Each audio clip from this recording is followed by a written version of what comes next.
الحمد لله الحمد لله رب العالمين والعاقبة للمتقين والصلاة والسلام على رسوله سيد المرسلين رحمة للعالمين شفيع المذنبين سيد الأولين والآخرين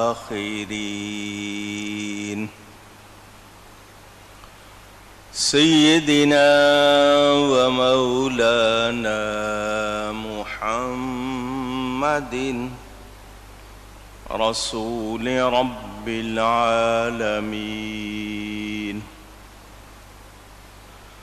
وعلى آله وصحبه أجمعين. أما بعد فأعوذ بالله من الشيطان الرجيم. بسم الله الرحمن الرحيم.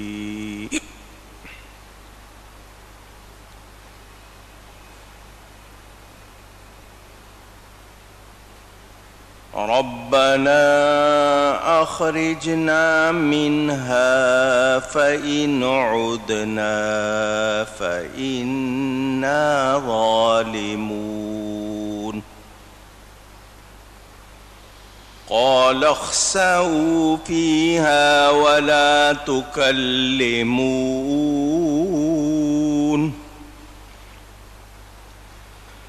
إنه كان فريق من عبادي يقولون ربنا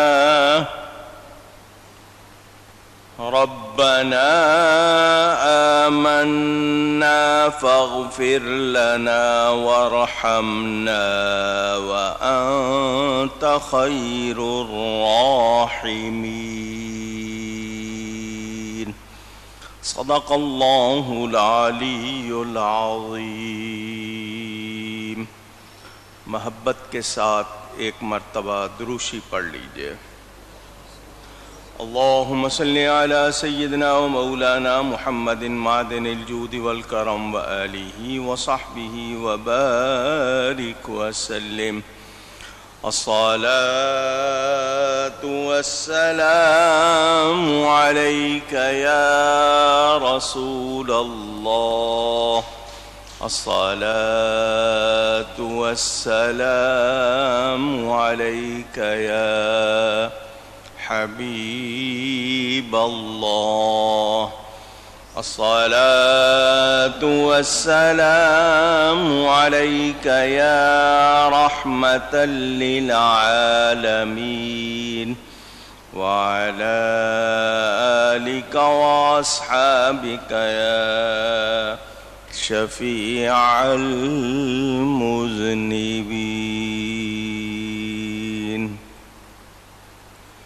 حمد و صلاۃ کے بعد قرآن کریم کی سورۃ المؤمنون کی ان آیات کی مختصر تفسیر گزشتہ جمعے بھی بیان کی تھی. جو لوگ اللہ کی آیتوں کو جھٹلاتے ہیں وہ یہ کہیں گے ہم پر ہماری بدبختی غالب آ گئی تھی، ہم گمراہ لوگ تھے. اے رب ہم کو دوزخ سے نکال دے، اگر پھر ہم ویسے ہی کریں تو ہم ظالم ہیں. یعنی اب پکڑے گئے ہیں، سزا پا رہے ہیں تو اس سزا سے چھوڑ دے، پھر ویسا نہیں کریں گے. اللہ فرمائے گا دھتکارے ہوئے پڑے رہو، دوزخ میں اور مجھ سے بات نہ کرو۔ یہ ان کا بیان تھا، اور ایمان والوں کا کیا بیان؟ اللہ فرماتا ہے بے شک میرے بندوں کا ایک گروہ، ایک فریق کہتا تھا اے ہمارے رب ہم ایمان لائے، تو ہمیں بخش دے۔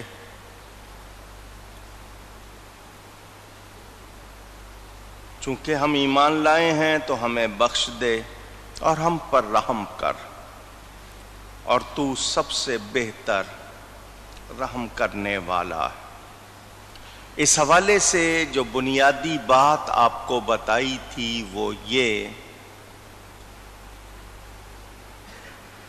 کہ کفار کی کچھ دعائیں، بدعقیدہ انکار کرنے والے لوگوں کی کچھ دعائیں دنیا میں قبول ہو جاتی ہیں، ان کو دنیا میں اس کا بدل مل جاتا ہے، آخرت میں ان کی دعائیں برباد ہیں، ان میں کچھ ان کا حصہ نہیں ہے۔ شیطان نے اپنے لیے لمبی زندگی مانگی تھی، اللہ تعالی نے اس کو لمبی زندگی کی مہلت دے دی۔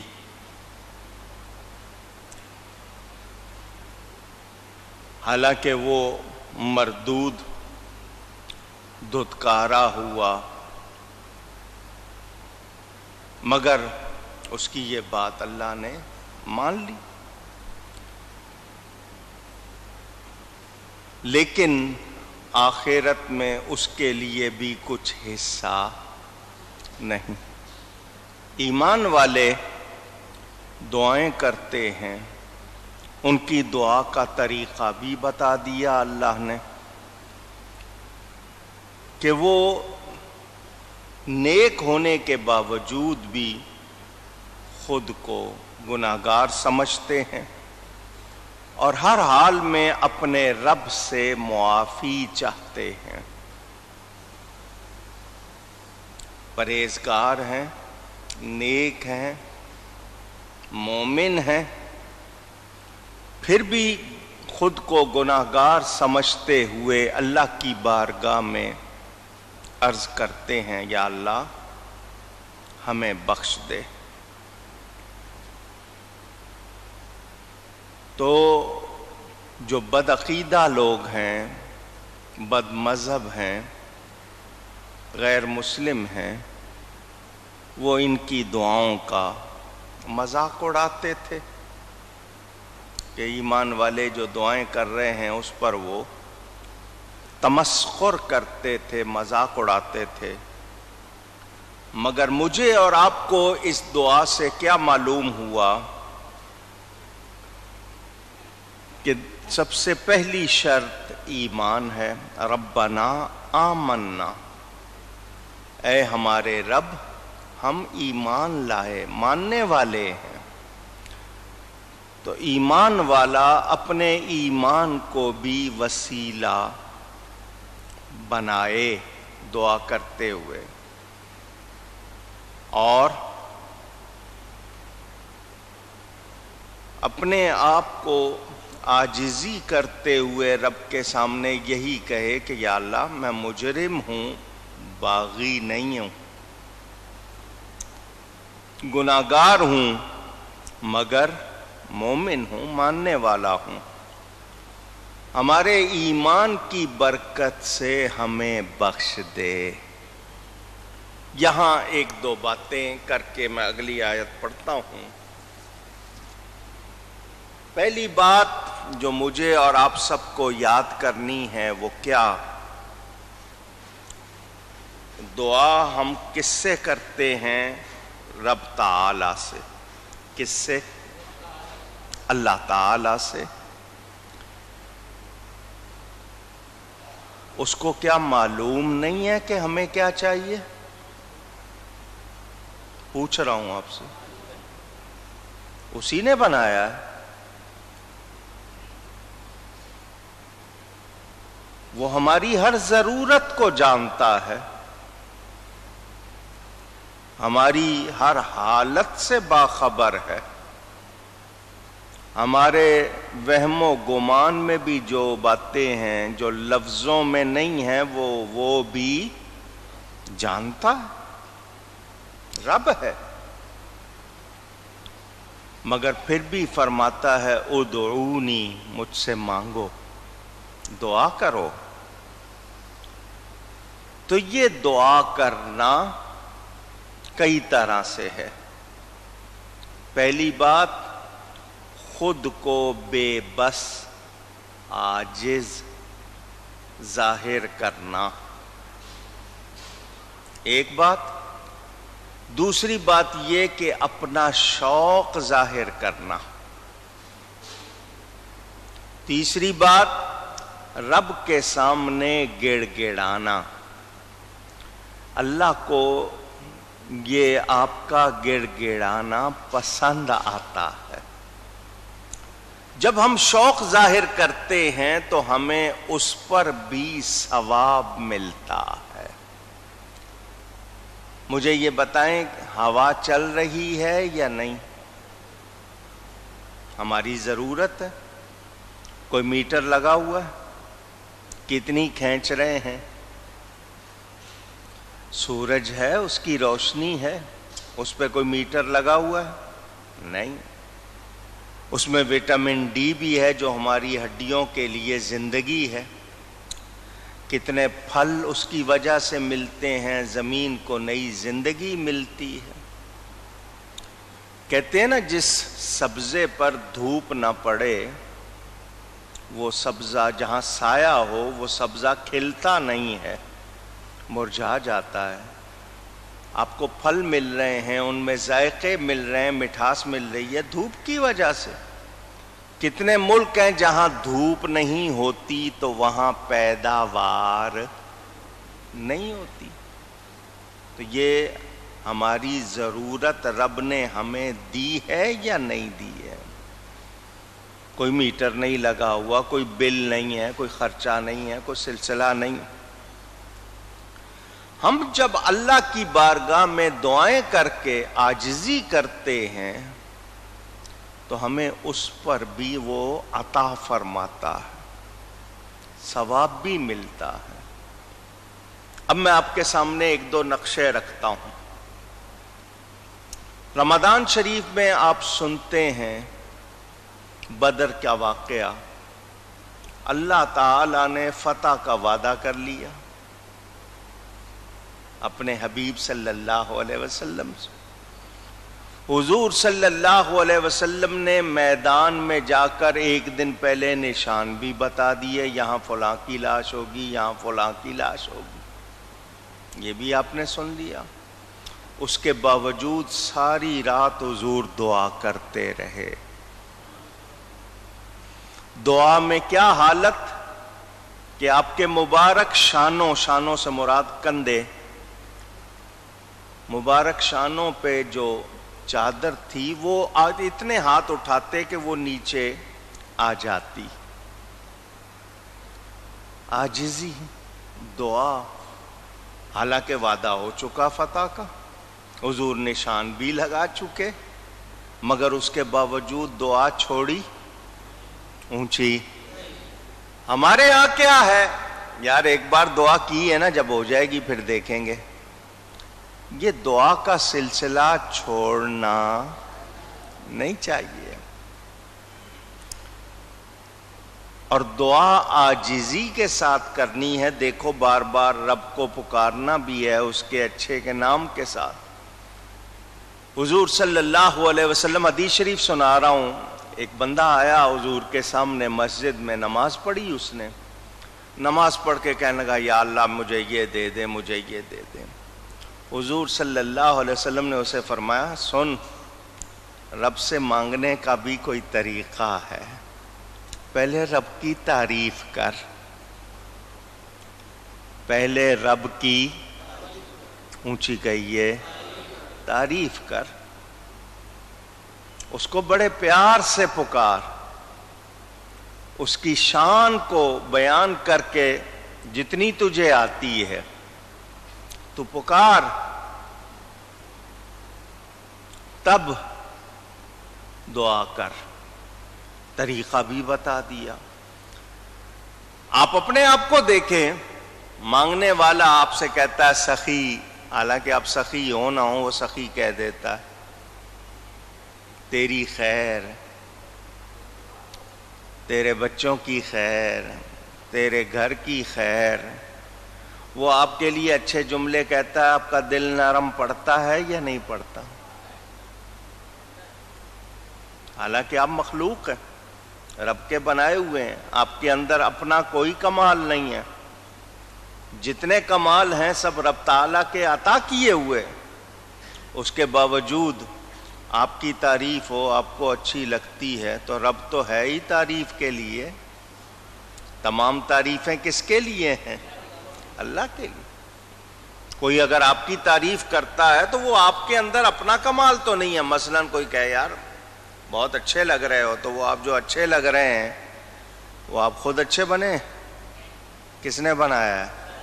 آواز اچھی ہے یا شکل اچھی ہے یا قد کاٹ اچھا ہے وہ آپ نے خود بنایا؟ کس نے دیا ہے؟ رب کی تعریف ہے نا۔ تو یہ یاد رکھنا چاہیے کہ ہم اپنی تعریف تو پسند کرتے ہیں اور رب کی تعریف نہ کریں۔ یا ارحم الراحمین، یا اللہ، یا رحمان، یا رحیم، اس کے کتنے نام مبارک پیارے نام، ان سے پکارو۔ یا اللہ، یا رب، یا کریم، یا رحیم۔ تو جب آپ اللہ کو پیارے پیارے ناموں سے پکارتے ہیں تو آپ پر مہربانی ہوتی ہے۔ ہمیں وہ طریقہ بھی بتا دیا۔ دعا میں الحاح، عاجزی ہونی چاہیے۔ یہاں تک فرمایا رویا کرو، فرمایا رونا نہ آئے رونے جیسی شکل بنا لیا کرو۔ حضور صلی اللہ علیہ وسلم نے سارے طریقے بتا دیے، کیوں؟ ہم پر مہربانی کر دی کہ اللہ تمہاری دعائیں سنے گا اور تمہیں عطا کرے گا۔ اچھا ایک بات، یہ جو دعائیں قرآن میں بیان ہو گئیں یا حدیث شریف میں بیان ہو گئیں، ان سے اچھی کوئی دعائیں ہو سکتی ہیں؟ ہمیں تو یہاں تک تعلیم ہے کہ جس کو عربی آتی ہو اس کو کسی اور زبان میں دعا نہیں کرنی چاہیے، مگر آپ لوگ مزاج ہے آپ کا، جب تک امام صاحب، مولانا صاحب، خطیب صاحب عربی دعا کرتے ہیں آپ آمین ہی نہیں کہتے، کیونکہ آپ کو ڈر ہوتا ہے شاید کوئی غلط چیز نہ مانگ رہا ہو، کوئی آپ کے خلاف نہ بات کر رہا ہو۔ اردو میں کہتے ہیں تو آپ اس پہ آمین کہہ لیتے ہیں، کیونکہ آپ کو سمجھ آتی ہے۔ اللہ ہر زبان جانتا ہے۔ صوفیہ فرماتے ہیں دعا کرتے کرتے خود بخود آپ کو چپ لگ جائے یہ بھی انعام سمجھو، وہ کوئی کیفیت ہے، ہم اس کو سمجھ سکتے نہیں، یہ اس کا کرم۔